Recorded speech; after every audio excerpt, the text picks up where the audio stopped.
इंसान संसार से स्वार्थ का रिश्ता रखता है। संसार भी इंसान से स्वार्थ का रिश्ता रखता है।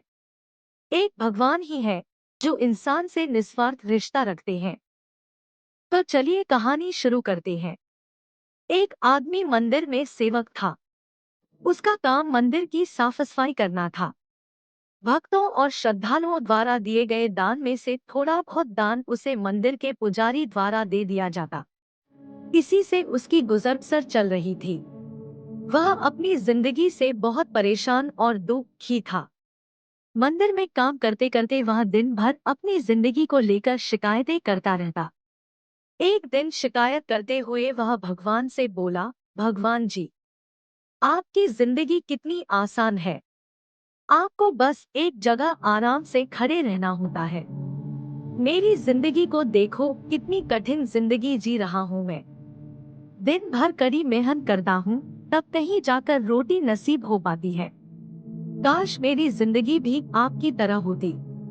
उसकी बात सुनकर भगवान बोले, तुम जैसा सोच रहे हो वैसा नहीं है। मेरी जगह रहना बिल्कुल आसान नहीं है।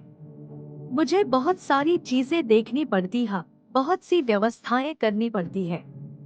ये हर किसी के बस की बात नहीं है। मंदिर का सेवक बोला, भगवान जी, कैसी बात कर रहे हैं आप? आपका काम आसान ही तो है। आपकी तरह तो मैं भी दिन भर खड़े रह सकता हूँ। इसमें कौन सी बड़ी बात है? भगवान बोले, तुम नहीं कर पाओगे। इस काम में बहुत धैर्य की आवश्यकता पड़ती है। मैं जरूर कर पाऊंगा। आप मुझे एक दिन अपनी जिंदगी जीने दीजिए। आप जैसा बताएंगे मैं वैसा ही करूंगा। मंदिर का सेवक जिद करने लगा। उसकी जिद के आगे भगवान मान गए और बोले, ठीक है, आज पूरा दिन तुम मेरी जिंदगी जियो। मैं तुम्हारी जिंदगी जीता हूँ, लेकिन मेरी जिंदगी जीने के लिए तुम्हें कुछ शर्तें माननी होगी। मैं हर शर्त मानने को तैयार हूँ भगवान जी, सेवक बोला। ठीक है, तो ध्यान से सुनो। मंदिर में दिन भर बहुत से लोग आएंगे और तुमसे बहुत कुछ कहेंगे। कुछ तुम्हें अच्छा बोलेंगे तो कुछ बुरा। तुम्हें हर किसी की बात चुपचाप एक जगह मूर्ति की तरह खड़े रहकर धैर्य के साथ सुननी है और उन पर कोई प्रतिक्रिया नहीं देनी है। सेवक मान गया। भगवान और उसने अपनी अपनी जिंदगी एक दिन के लिए आपस में बदल ली। सेवक भगवान की जगह मूर्ति बनकर खड़ा हो गया। भगवान मंदिर की साफ सफाई का काम निपटाकर वहां से चले गए। कुछ समय बीतने के बाद मंदिर में एक धनी व्यापारी आया। भगवान से प्रार्थना करते हुए वह बोला, भगवान जी, मैं एक नई फैक्ट्री डाल रहा हूँ। मुझे आशीर्वाद दीजिए कि यह फैक्ट्री अच्छी तरह चले और मैं इससे अच्छा मुनाफा कमाऊं। प्रार्थना करने के बाद वह प्रणाम करने के लिए नीचे झुका तो उसका बटुआ गिर गया। जब वह वहां से जाने लगा तो भगवान की जगह खड़े मंदिर के सेवक का मन हुआ कि उसे बता दे कि उसका बटुआ गिर गया है, लेकिन शर्त अनुसार उसे चुप रहना था। इसलिए वह कुछ नहीं बोला और खामोश खड़ा रहा। कुछ देर बाद व्यापारी अपना बटुआ खोजने के लिए मंदिर वापस आया।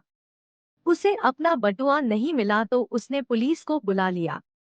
पुलिस एक निर्दोष इंसान को पकड़कर ले जाने लगी। भगवान बने आदमी को अपने सामने होता हुआ ये अन्याय सहन नहीं हुआ। शर्त अनुसार उसे चुप रहना था, लेकिन उसे लगा कि बहुत गलत हो चुका है। यदि अब मैं चुप रहा तो एक निर्दोष आदमी को व्यर्थ में ही सजा भुगतनी पड़ेगी। उसने अपनी चुप्पी तोड़ते हुए कहा, आप गलत व्यक्ति को पकड़ कर ले जा रहे हैं। ये बटुआ इस इंसान ने नहीं, बल्कि इसके पहले आए गरीब व्यक्ति ने चुराया है। मैं भगवान हूँ और मैंने सब देखा है। पुलिस भगवान की बात कैसे नहीं मानती। उनकी बात मानकर उन्होंने उस इंसान को छोड़ दिया और उस गरीब आदमी को पकड़ लिया जिसने बटुआ लिया था। शाम को जब भगवान वापस आए तो मंदिर के सेवक ने पूरे दिन का वृतांत सुनाते हुए उन्हें गर्व के साथ बताया कि आज मैंने एक व्यक्ति के साथ अन्याय होने से रोका है। देखिए, आपकी जिंदगी जीकर आज मैंने कितना अच्छा काम किया है। उसकी बात सुनकर भगवान बोले, ये तुमने क्या किया? मैंने तुमसे कहा था कि चुपचाप मूर्ति बनकर खड़े रहना, लेकिन तुमने वैसा नहीं किया जैसा मैंने तुमसे कहा था। तुमने मेरी पूरी योजना पर पानी फेर दिया। उस धनी व्यापारी ने बुरे कर्मों द्वारा इतना धन कमाया है। यदि उसमें से कुछ पैसे गरीब आदमी को मिल जाते तो उसका भला हो जाता और व्यापारी के पाप भी कुछ कम हो जाते।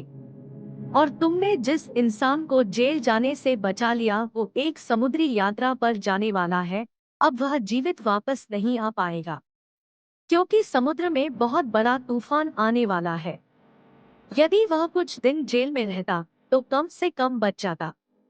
सेवक को यह सुनकर एहसास हुआ कि वह तो बस वही देख पा रहा था जो आंखों के सामने हो रहा था। उन सब के पीछे की वास्तविकता को वह देख ही नहीं पा रहा था। जबकि भगवान जीवन के हर पहलू पर विचार कर अपनी योजना बनाते हैं और लोगों के जीवन को चलाते हैं। इस कहानी से हमें ये सीख मिलती है कि हम सब भी भगवान की योजनाओं को समझ नहीं पाते। जब हमारे साथ कुछ गलत हो रहा होता है या हमारे हिसाब से कुछ नहीं हो रहा होता है, तो अपना धैर्य खोकर हम भगवान को दोष देने लगते हैं। हम ये समझ नहीं पाते कि इन सब के पीछे भगवान की कोई न कोई योजना छुपी हुई होती है। ऐसे समय में हमें भगवान पर विश्वास रखकर धैर्य धारण करने की आवश्यकता है। इसलिए चिंता न करें। यदि आपकी मर्जी से कुछ नहीं हो रहा, तो इसका अर्थ है कि वह भगवान की मर्जी से हो रहा है। और भले ही देर से ही सही, भगवान की मर्जी से सब अच्छा ही होता है।